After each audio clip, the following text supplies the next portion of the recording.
दोस्तों, आज की कहानी है सासू माँ अपनी ऐसा क्यों मारती हो। दोस्तों, कहानी शुरू करने से पहले अगर आपने चैनल को सब्सक्राइब नहीं किया हो तो कर लीजिए ताकि आपके पास पहुंच सके हर नया वीडियो। काव्या ऑफिस से लौटी, उसके हाथ में पैकेट देखकर सास बोली, क्या ले आई बहू। काव्या धीरे से बोली, माँ कुछ जरूरी चीजें हैं। ऐसी भी क्या जरूरी चीजें हैं। लादी का और पैकेट छीन लिया। अंदर थोड़ी महंगी वाली बराती रेड देखकर बोली, इन पर इतने पैसे क्यों बर्बाद करने, किसी को दिखानी है क्या, सस्ती वाली ले लेती। शारदा जी गुस्से में बोली, जी माँ जी, पर कुर्ती पर फिटिंग नहीं आती, फिर दिन भर ऑफिस में आराम भी रहता। काव्या जल्दी से पैकेट लेकर कमरे में आ गई। उससे गुस्सा आ रहा था कि इस तरह किसी की पर्सनल चीजों को क्या देखना।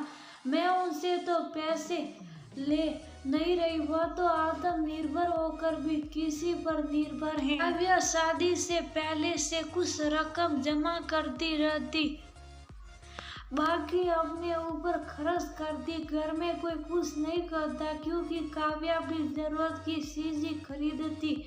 काव्या शादी होकर 1 साल पहले ससुराल आ गई। उसे खुशी थी कि किसी ने नौकरी करने पर आपत्ति नहीं जताई, बल्कि सास और खुश थी।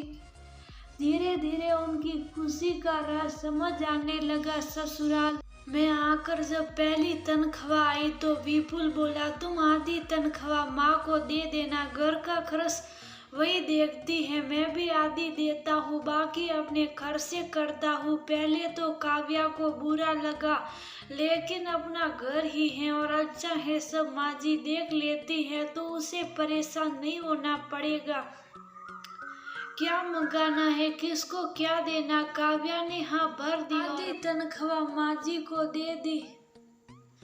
लेकिन उसके बाद भी शारदा जी काव्या के हर खर्चे पर नजर रखती और बात बात पर टोकती, बहू बचत करके चलो, क्या जरूरत है फिजूल खर्ची करने की। काव्या चुप रह जाती। उसने नोटिस किया कि विपुल को माँ जी कभी नहीं टोकती कि तू भी बचत करके चल। एक बार काव्या ने अपने दोस्तों को पार्टी दी, अगली गलती से बिल बैग में रख गया। आज काव्या को डस्टबिन में डालते देख शारदा जी ने निकाला और राशि देखकर बोली, बहू इतने में तो पूरे महीने का खर्च निकल आता, तुम होटलों में उड़ा रही हो। काव्या बोली, माँ जी महीने में एक बार सबने बाहर जाने का नियम बना रखा, इस बहाने सब मिलकर मस्ती कर लेते और बारी बारी से बिल देते हैं।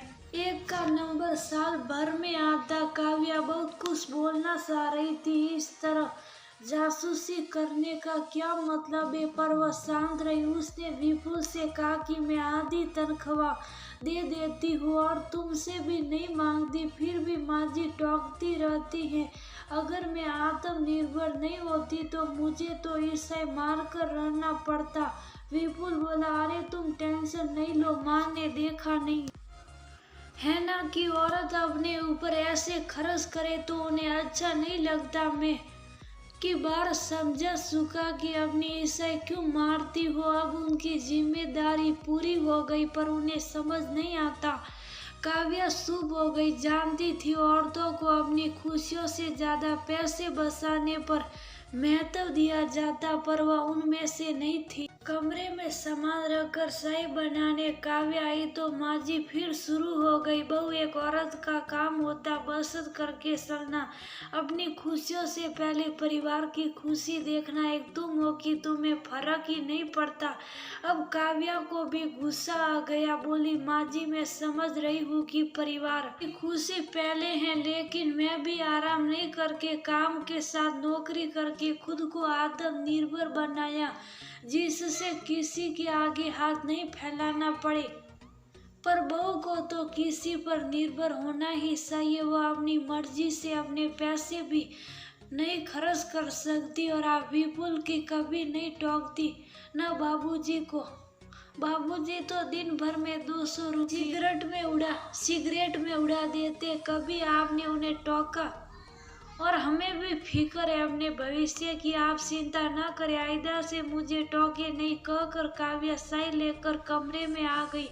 अक्सर यही होता, पहले जब औरतें कमाती नहीं थी और अब कमा रही हैं, उनका अपने ऊपर खर्च करना फिजूल खर्ची लगता है।